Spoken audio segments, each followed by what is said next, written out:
It comes as the trans activist accused of pouring tomato juice on Posie Parker in March accused of? made a bid to have the charges dismissed. Nick Truebridge reports. Here we go again, a familiar sight in downtown Auckland, trans rights protesters converging on another Let Women Speak event. But unlike these scenes back in March, today police were there to meet them. The police presence here is massive compared to what it was back in March, and this time officers are right in the thick of it. As you can see, protesters are trying to push the line back. As of yet, no success. Before the advance, scuffles broke out. And then the trans rights rally tested the blue line. How do we feel? How do we feel about the anti-Posie Parker people still being a bit argy-bargy and pushy? There was no violence. This might be what you'd consider, fair enough protest kind of, moving and pushing. But I watched a little bit of this on TikTok today, and the other group, the ones on Posie Parker's side, were screaming into the microphone, but they weren't making any advances or anything. How do you feel? What are your thoughts? I'm a little bit in two minds about it. If it seemed to be just this is what protest is, there's always a little bit of kind of pushing up and pushing back, or is it, an incredibly minor version of what we saw last time? I don't know. What do you think? Yeah, I get where you're, I've been involved in protests before, and sometimes a bit of pushy happens. Yeah. It's hard to say just from this snapshot, whether the police were trying to remove them from an area that they wanted to be. I probably watched it for an hour, and of that hour, probably half an hour, the person was filming the we call this the counter-protest, whatever, the supporters of Eliana.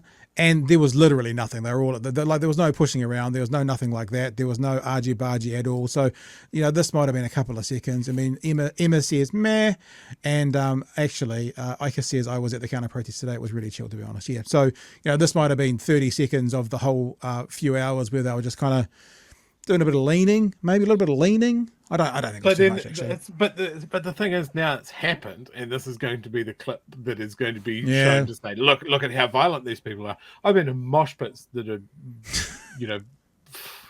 it's my sadness with this is that it will be clipped and taken out of context, like the last one did. All right, we'll keep going on the story. 1, 2, 3, 4. We are fighting for trans healthcare, trans safety, to be able to walk around as a trans person in New Zealand safely. That is what we are asking for. We are asking for equal rights, to be treated equally. It's pretty self-explanatory. I'm standing with my ancestors against white supremacists. On the terrace above, Let Women Speak Part 2 is underway, but some are drawn to the opposition nearby. I've come to support women's rights. They have a right to speak. I might not agree with what they have to say and certain things, but they have a right to be here. And trans are making a fool out of myself, who's a transsexual. They've made a joke out of us over the years. It was a relatively muted affair compared to the chaos when Posie Parker was in the city, when the first Let Women Speak event was overwhelmed by a counter-protest.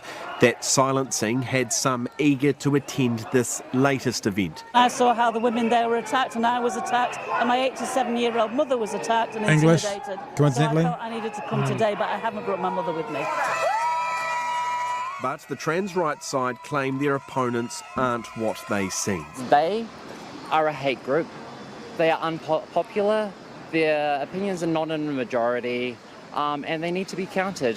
It's not okay for them to be uncontested. See, I think that this message here to the camera on 3 News to probably 500,000 people, massively more effective, just my opinion, than sort of pushing and yelling and screaming. That's what I think. Because more people will see this and go, I see this and go, oh, okay, is that right? Okay. More maybe people who are in the middle, moderates, who aren't really in the fold. This to me feels like a better, and I'm not trying to be patronising, and there will be people who disagree with me, way of getting that message across, in my opinion. And someone's just put in the chat as well, Chanel Lyle asked them not to go. I didn't realise that, but just another perspective. Yeah, look, as far as something like this, I want to point out from a person that was looking at various forms of protest point of view, right? Yep. This is what you want to do You need to have a good, coherent, designated spokesperson for media to get your message across. Okay? That's what they never had at Parliament. For the Parliament protest, they didn't have a coherent message. Just for clarity, you are talking about the Parliament protest, not the Albert Park. Okay, yeah, I'm just saying for any protest movement, one of the things that is often overlooked is the media are going to be there. You need someone that can distill while you're there the reasons for your protest coherently in a soundbite, and this person has done it perfectly. And look, Ika, though, has made a very, very, very, very good point. Ika was there, so we'll just use another one of Ika's messages. You don't get 3 News to ask that person without the pushing. Yeah, 100%. 100%. I concede and withdraw, like Mr. Luxon's going to do tomorrow. All right, let's get to the end of the story. Let Women Speak organisers say they're simply here to do just that. Speak. Our intention is to gather peacefully, women to gather peacefully, and for us to speak. It was against the backdrop of a bid to dismiss assault charges against Eliana Goldberstein, known as Ali Rubashkin, who poured tomato juice on the controversial women's rights campaigner Parker back in March. A decision on the application has been reserved, so expect more of this as either a dismissal or trial draws closer. Nick Trubridge, News Hub.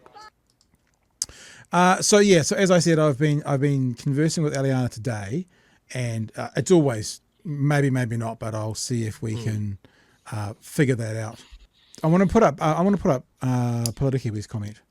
That's because you're a moderate liberal, Pat. You have a willingness to hear arguments the wider protesters to show numbers, so press turn up at all and to inspire other radicals preventing burnout. I don't know. I mean, like, it's hilarious when you get labelled whatever, a moderate liberal, maybe. But those on the right think I'm all you need to do is look at my Twitter feed. They think I'm a lunatic, woke lefty. A cuck. A cuck. Those who are probably in the field further right than me think that I both sides issues. I think, you know what I think it probably is, Politikiwi and others?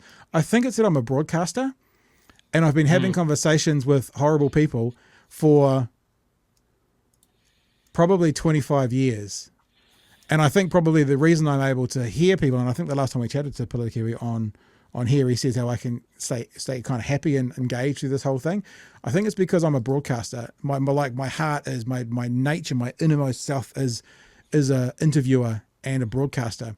And I think it probably means, I'm not saying it's good, maybe it's bad sometimes, but it probably gives me the desire to want to hear people's stories, even if those stories are abhorrent. And I think we talked about this the other day, Chewy, about platforming people. And I don't know if we ever actually said this in that conversation, but the difference that we think about to do with platforming as a bad thing and not is the non-challenge or the non-pushback. I think what we do here when we have people on, and James Hake is a good example of that, or when we had Chantal Baker on, is we push back and we challenge and we basically, for want of a less arrogant word, we put them in their place. That's the difference between kind of platforming in a bad way and interviewing someone to. I mean, you watched what Jack Tame's done on Q&A. You wouldn't consider that to be positive platform for any of those people, would you? Any of them?